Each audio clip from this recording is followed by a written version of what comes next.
Good Hello. afternoon, sir. Yeah. Good Hello, afternoon, sir. Jayant. Yeah. Hello, Jayant. And so you are now working where, Jayant? So presently, I am on an UL from the Indian Civil Account Service, sir. Oh, you've already got into the civil account service, huh? And you Yes, are sir. on leave and you're writing this exam. Yes. Okay. So since you are joining the civil services, there's a lot of things about the civil service reform and all that. So, in your view, what are the three biggest challenges to the civil services which is affecting their delivery and others? What are, in your view, the biggest challenges? So first, I think is the bureaucratic rigid hierarchy, where merit is compromised to an extent and seniority is preferred. Secondly, sir, I would say it is the lack of expertise, and the generalized nature of the services. Thirdly, I would say, sir, there is definitely an issue of corruption and lack of accountability in the services, sir. And these three are, I think, Okay. are the top three. Right. Okay. So, I will now share with you a small case study and you tell me how you would have handled it. You are a sub collector, a subdivisional officer in a district which has been hit by a major cyclone. There's a huge cyclone, and there is a devastation in terms of property and housing. People have no food. And you have a scheme where you have decided on the most badly affected areas, you would give the rations and everything.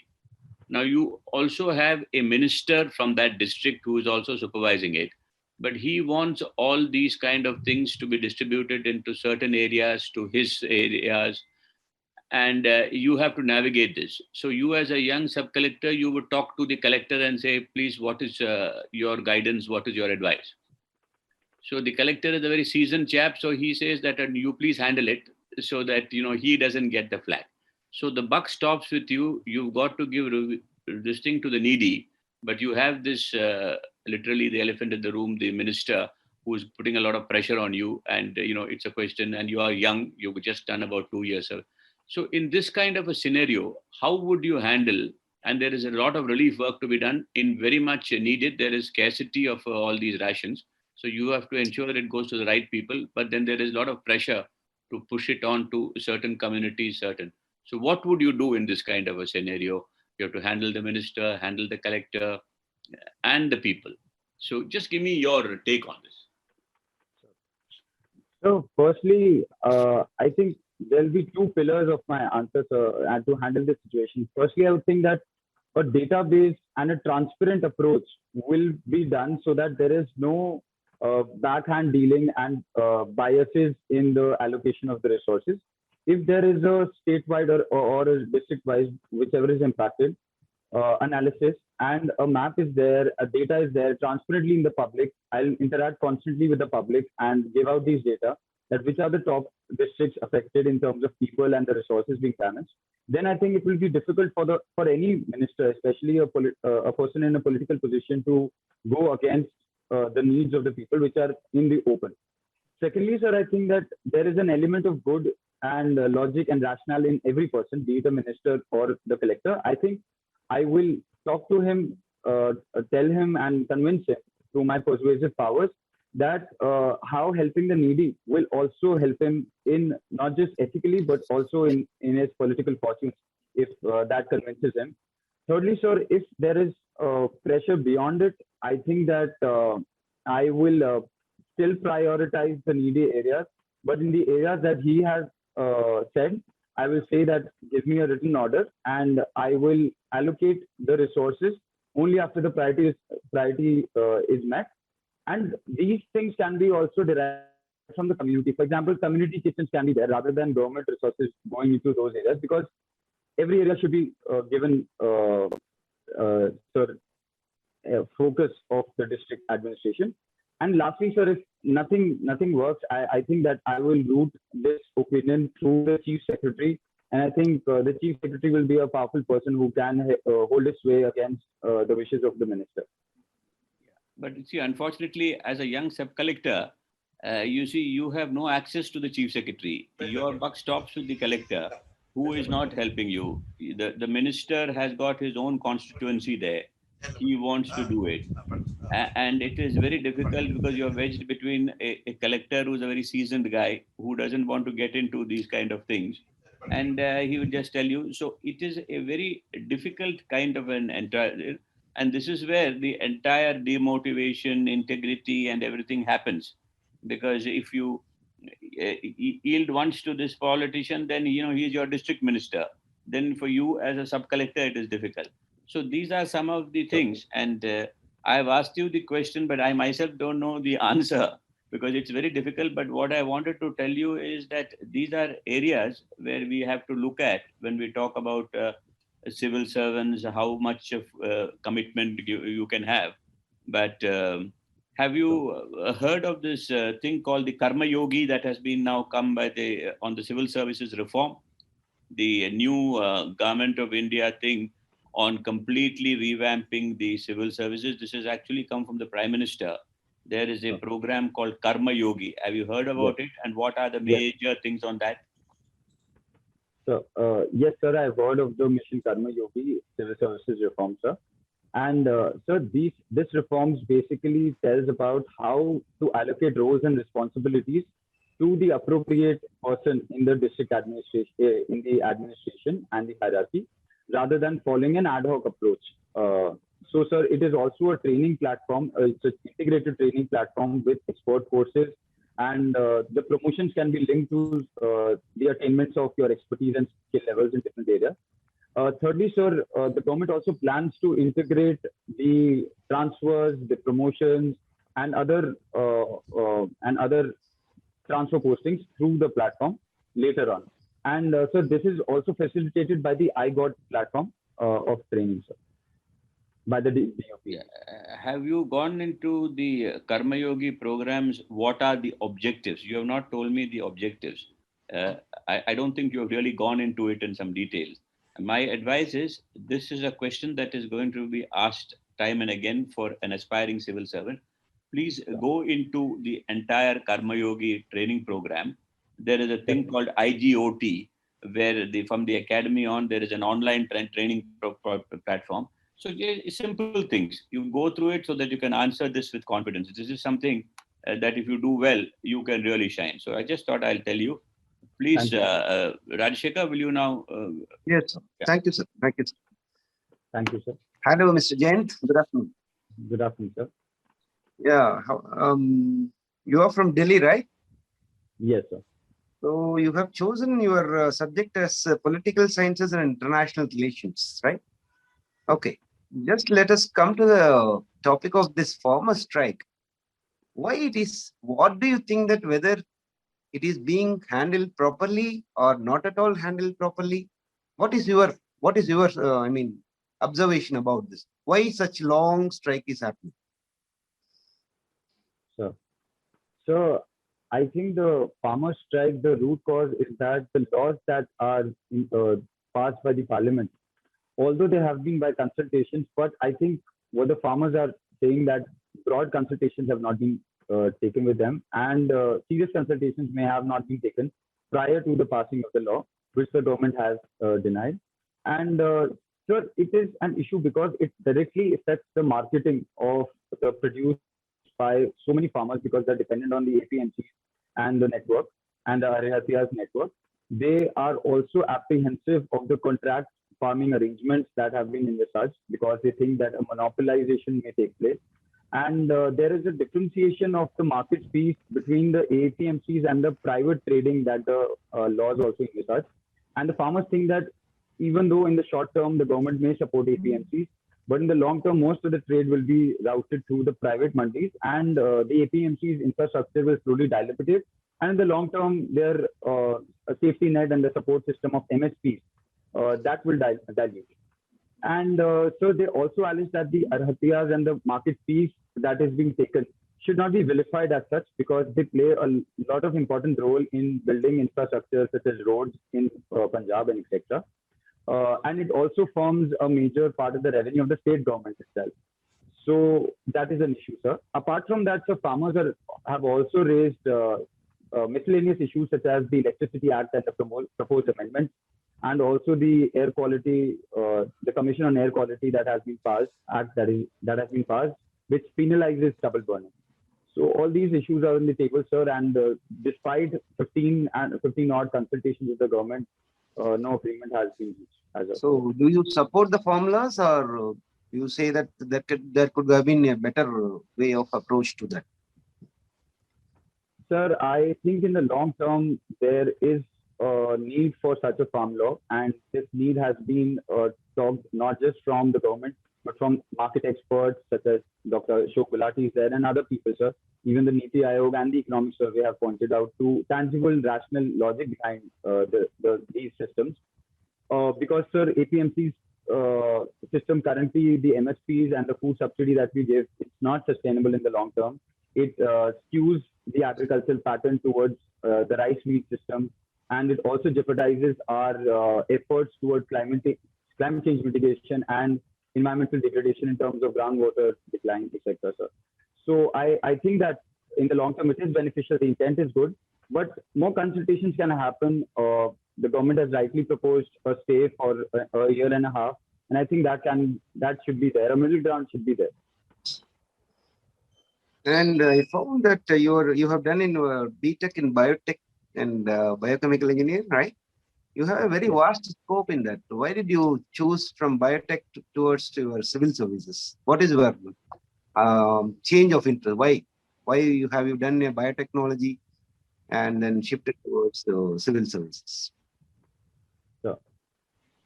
So during my the college courses that from I IIT Delhi. Yeah, yes, you have done it from IIT Delhi, a premier institute. Yes, sir. So I thought that the biotechnology courses were really good, and I thought that biotechnology is a very good career and it has a lot of research opportunities.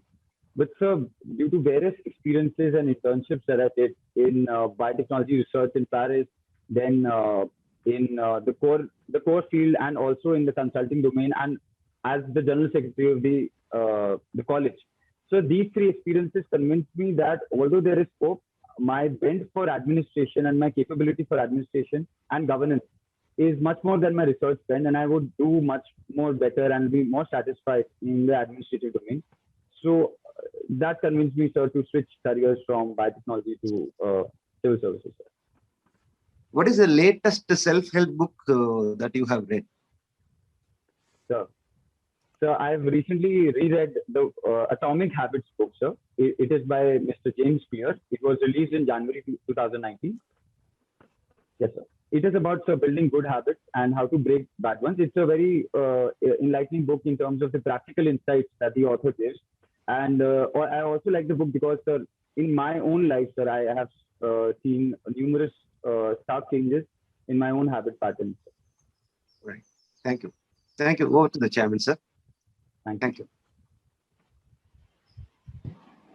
Sir, over to the chairman. Next member can take over, sir. Yes. Please, Selvaraj, please could you? Yes, sir. Good afternoon, sir. Hello. Good afternoon, sir. Good afternoon. Yeah. Sure. Now, can you tell me why in the Indian foreign policy we are not coming out quite candidly about Myanmar? Sure. What is the reason? Because even in the UN General Assembly, India has abstained. Why this hesitation to take a candid stand? Because we have problems of migrants and so on, but still India doesn't take a stand on Myanmar. So I would, my analysis is, sir, that Myanmar is a very strategic partner to India. We have long-term interest in Myanmar in terms of people-to-people ties, energy, infrastructure, etc. But so one particular issue is that if we isolate Myanmar from our diplomacy by needlessly internationalizing their issues, then there is a fear that Myanmar will roll into China's orbit, and China-Myanmar relations will jeopardize India's neighborhood, and because, sir, we have interest in curbing extremism in Northeast, we have our interest in bringing market linkages. At the same time, sir, I don't think that we have completely neglected the issue. Our Ministry of External Affairs has given out a statement saying that we duly support the democracy and the deepening of democracy in Myanmar and the restoration of democratic institutions. But the approach that is taken by the Western hemisphere, the Western countries, that is different from India's, because imposing unilateral sanctions on Myanmar, according to our diplomacy, is not the right way to go in bringing back the democracy and the institutions that existed earlier. Now, regarding uh, the present economic conditions, do you think a fiscal stimulus will revive the economy?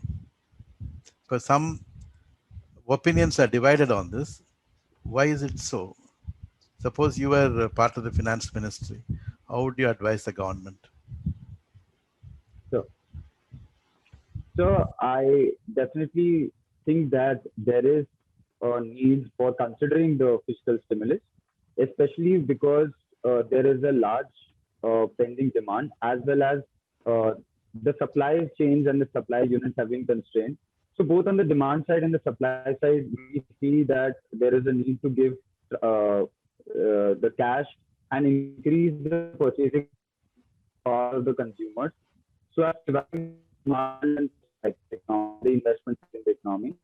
Because in the long term, if our MSME sector suffers due to lack of investment, if they are viable and still do investments to pass through this difficult phase, then a large amount of unemployment may take place, and India may lose sight of the $5 trillion economic scope. If I'm part of the finance ministry, sir, I would also like to stagger this fiscal stimulus and not give it in one shot, because if we have the stimulus capacity dried in one go, then we do not know the third wave and the fourth wave may come, and we do not have the capacity to give another stimulus.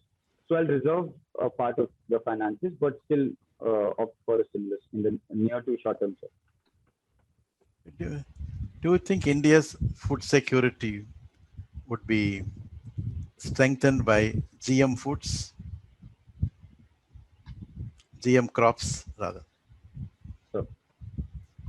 So I do believe that our food security can be strengthened by GM foods.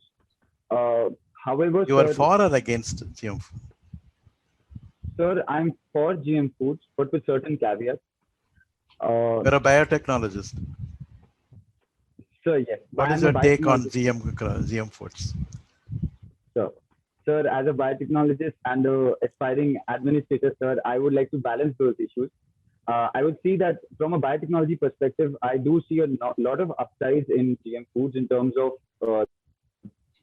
climate change mitigation adaptation because of drought resilient, flood resilient varieties, in terms of productivity increases, in terms of less reliance on imports, and energy security also apart from food security. However, the caveats, sir, are that there should be proper risk assessment of every crop that we give our permission for field trials and further use by the consumers, especially for food crops such as BT, brinjal, and mustard crops. Secondly, sir, our regulatory framework has to go through an overhaul, because the present architecture of GEAC and the ministry that is a final arbiter on giving permission is not transparent at all. And there have been concerns on the lack of a statutory bill. There was a biotechnology regulatory bill 2013 that is also pending. Thirdly, sir, there should be a social ethical risk assessment that should be done. Whether giving access to GM crops can lead to monopolization by foreign companies in India. Secondly, ethical issues are also there, whether we, ethical issues in terms of wiping out the natural varieties, because there is a risk of genetic pollution and the creation of super weeds in the nature. So I think these issues should be considered, and then on a case-by-case basis, approval should be given. For example, what we have done in BT cotton and what other countries have done in soybean, etc. Okay.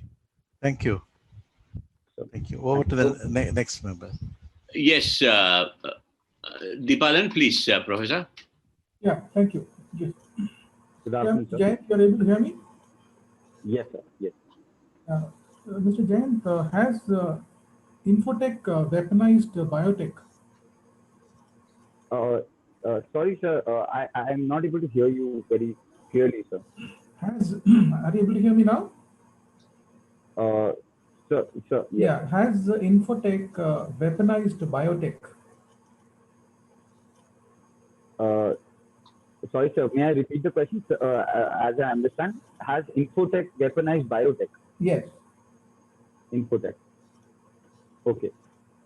Uh,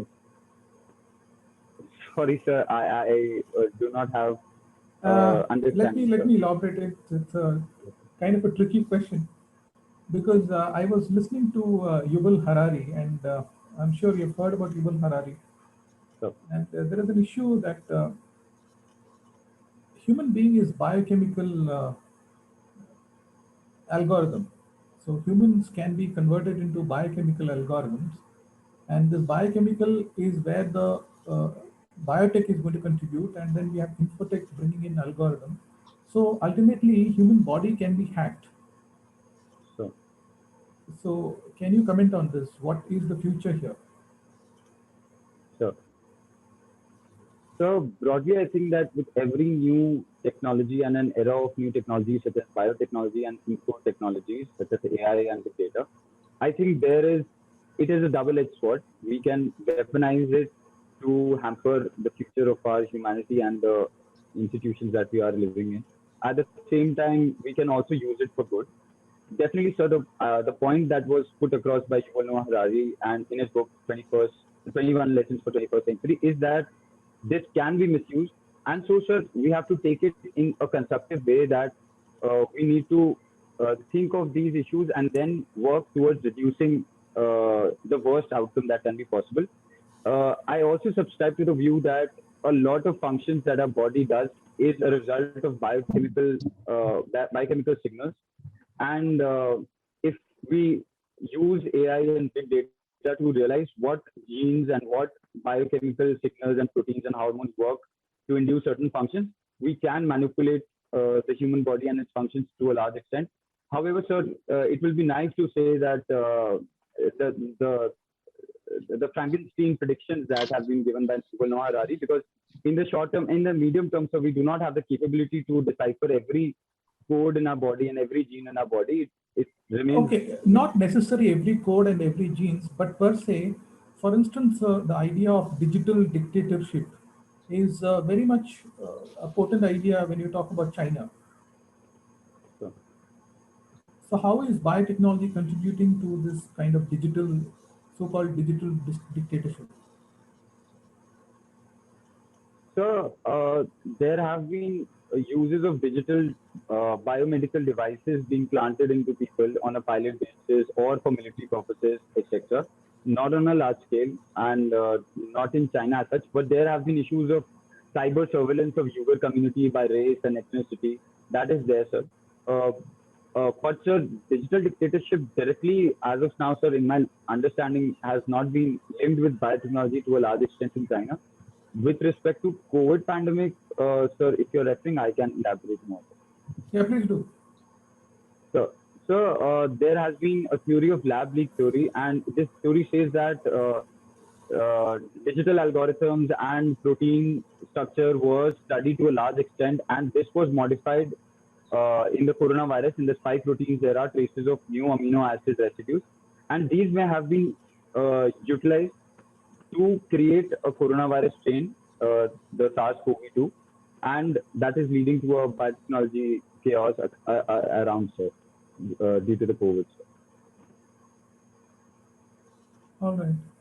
Now, my next question would be, there is a study, there is a kind of a research being happening where we can use literature as a predictive device.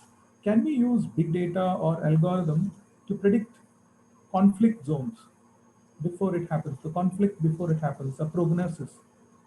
Or let's say geopolitical clairvoyance can be Can we have that through big data? So, in my considered opinion, sir, I think that big data can help in predicting and prognosis of conflicts. So, I would like to take the example of the Syrian civil war. The Syrian civil war 2 years back, there was a severe drought issue, and a large number of migrants were flooding their places in terms of climate refugees, if we can refer them. And if big data is used in certain scenarios like this, where large number of angst is there in terms of social media posts by people which are calling for help. We can also predict the drought, flood, and other disaster issues. And so these can lead to a threat analysis of different areas where there is a chance that radicalism and extremism can take root. So this is a viable thing, I think, that can happen, but is not a bullet to solve every issue. So. All right, thank you. Yeah. Yes, So, I think, yes, Dr. Sugar, please. yeah, Jayant, can you hear me? Yeah. My question is on this pandemic has given a lot of lessons to us. And the most noted issue is on migrant laborers. So the whole nationwide, this media has captured this issue. And can you just come out what could be the best approach in dealing with this issue and streamlining the issues of laborers and migrant laborers? Ma'am, I think that firstly, the issue is the lack of employment, the lack of affordability of housing, and the food insecurity that are being faced by the migrants. These three are the major issues. We need to tackle them. Firstly, in terms of employment, there should be a skill mapping of all the migrants that are there in those particular zones, and suitable employment can be there by the government in different areas, maybe not in the same district, maybe in a different state, and there can be a coordination on that front, that what type of migrant, what type of skills they are carrying. Secondly, ma'am, in the same point, I'll say that there is a large number of welfare funds being kept in the builders and construction welfare cesses are there. And for example, the Delhi government has released just last week, funds from this construction workers fund, and that can be provided for an interim relief. Thirdly, ma'am, on the issue of food security, there can be one nation, one ration card scheme that can be implemented. Although pending the implementation, we can have a scheme to give out rations and other food items from the NF. Cases of their Aadhaar card, and we can then speed up their ration card enrollment also. Ma'am, in terms of transport, I think more streamlining could have been there. In the last year, we saw that a lockdown was introduced, which was also necessary at that time. But if we look back, we can think that a staggered approach could be there. People could have been allotted few days in which trains would run for them, and other batch could have trains running on the next weekend or the next day. So in this way, the migrants would have a surety of going back to their homes if they wanted to. And ma'am, the final thing I would like to say is that we have to see migrants through the lens of dignity, and whatever their concerns are, we should keep them in focus and also balance it with economy rather than putting one thing over the other. Good. The other one is, I was more impressed about your project on smokeless chula. So what was the result, and do you think that such outputs could be applied at the ground level? Can you hear me? Your association, yes, ma'am.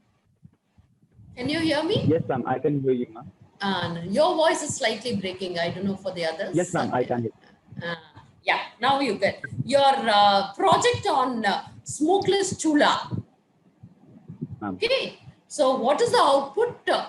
Is it possible to apply it at the ground level and what impact it will create and how far it will improve their standard of living? Ma'am, in my 2-year association of with the project Anch, that is a smokeless chula project, ma'am, we found that this stove, the design of the stove was very suitable to the rural communities with a low purchasing power.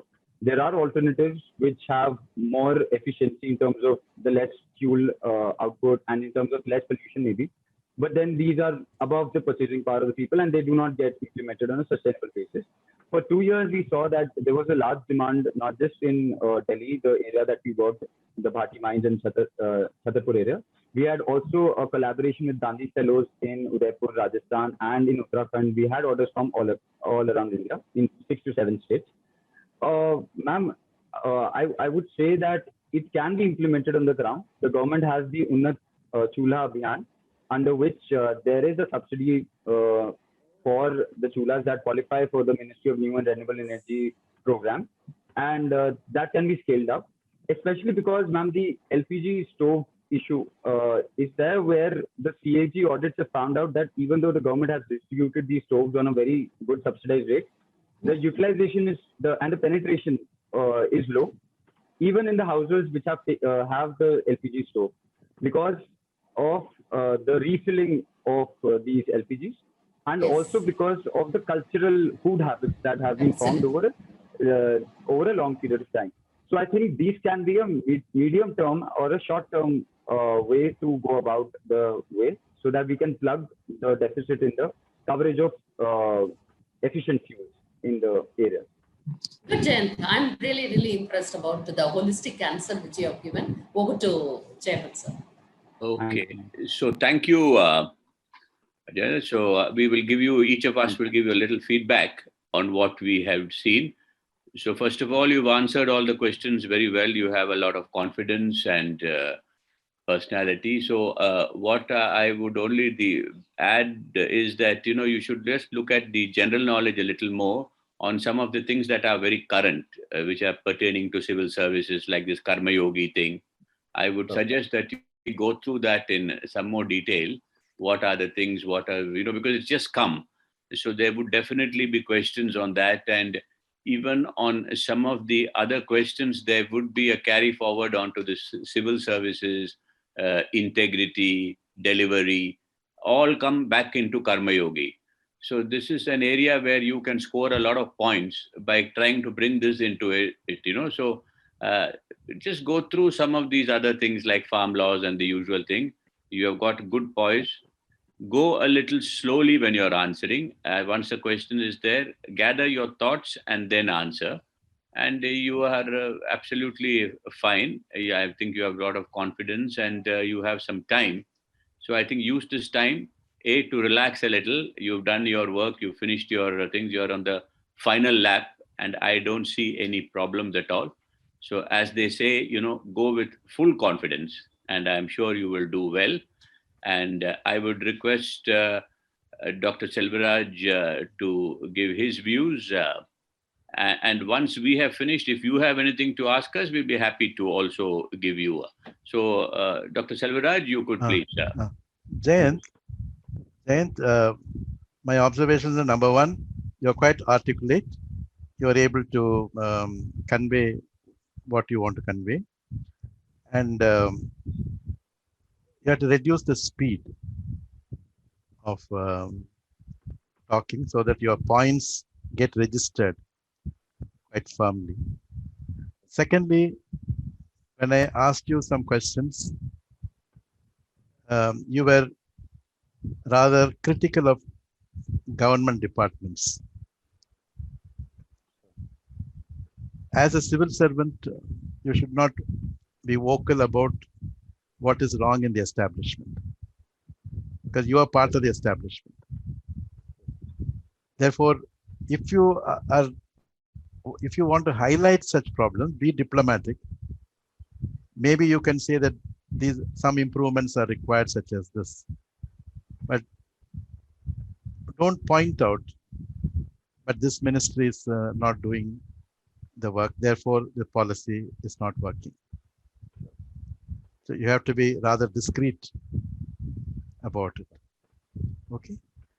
And regarding Myanmar, all that, it has a certain community problem also, Rohingyas problem involved. Therefore, you don't know what the panel members' ideologies are. So you have to be a little bit diplomatic there also.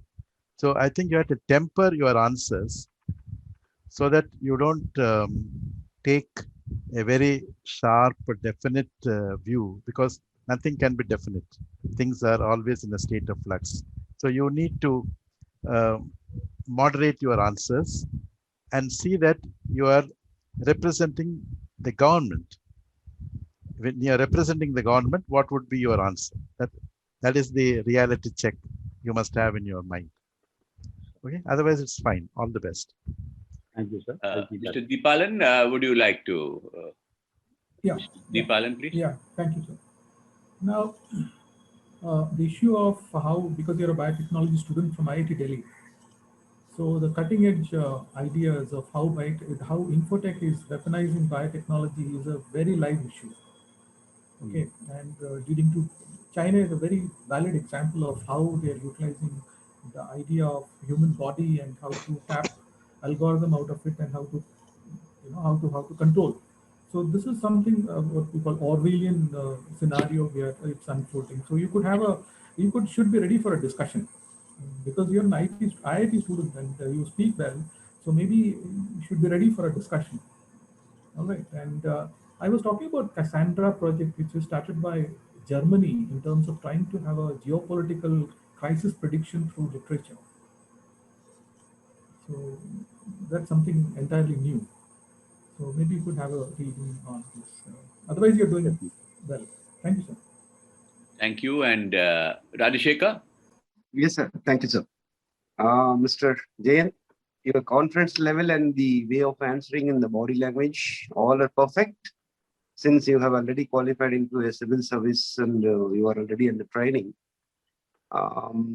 Just as the Honorable Chairman and the member pointed out, you have to support and take the view of the government policies while answering the government related questions. That's it. That's it. And my best wishes and all the best. I think you will definitely do well. Good luck. Thank you. Yeah. Thank you so much, sir. Yeah, Dr. Sumati. Thank you, Rashid. Thank you, sir. Thank you, sir. Jayant, you're right from the attire and your postures are all very perfect. Like I was really impressed and the way you were answering. As the other honorable members said, that slightly the pace of your expression, maybe you're also thinking that the duration of the time maybe otherwise you take your own time because I think you have been reading it. Continue with the same sort of a reading, intensive reading about all the issues, general knowledge. And pace, as everybody said, your speed could be to some extent or tune it and you can present it. But otherwise, you're an excellent and you're reading. That's my observation. All the best. Thank you, sir. Thank you so much. Okay, so have we completed all the panel members? No. Yes, yeah.